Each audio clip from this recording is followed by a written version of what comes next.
নমস্কার বন্ধুরা, দোলন হোম কিচেনে আপনাদের সবাইকে স্বাগতম। আজকের বানাবো চিংড়ি মাছের বাটি চচ্চড়ি। এটা খুবই খেতে সুস্বাদু। আপনারা ভিডিওটা শেষ পর্যন্ত দেখবেন।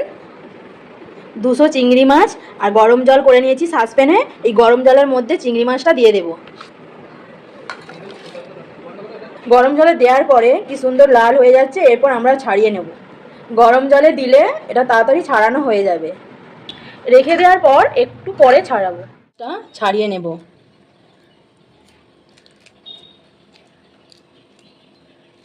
এইভাবে সব চিংড়ি মাছগুলো ছাড়িয়ে নিলাম।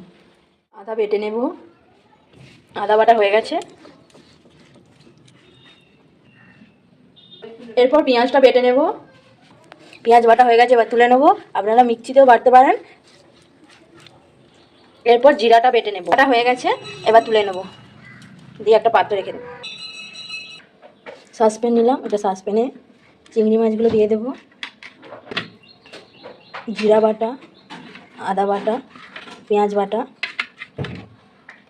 নুন দিয়ে দেব পরিমাণ মতো। তেল দিয়ে দিলাম।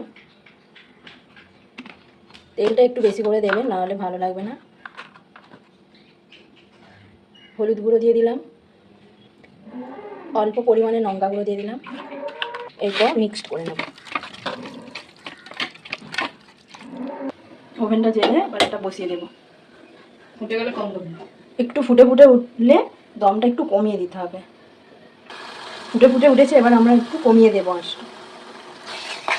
ভালো করে নেড়ে দিতে হবে। আর একটু নেড়ে দেবো ভালো করে। আর একটু নাড়াচাড়া করে নেবো চিংড়ি মাছটা। আর একটু নেড়ে দিলাম। একটু ঘন ঘন নাড়তে হবে, নাহলে বসে যাবে। আমাদের চিংড়ি মাছের বাটি চচ্চড়ি হয়ে গেছে। আপনারা কিভাবে বুঝবেন? আদা জিরা বাটার গন্ধটা থাকবে না, কাঁচা গন্ধ, খুব সুন্দর একটু সেন্ট বেরাবে। আপনারা বুঝে যাবেন যে হয়ে গেছে। আমাদের চিংড়ি মাছের বাটি চচ্চড়ি তৈরি।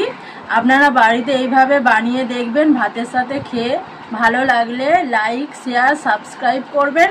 সুস্থ থাকবেন, ভালো থাকবেন।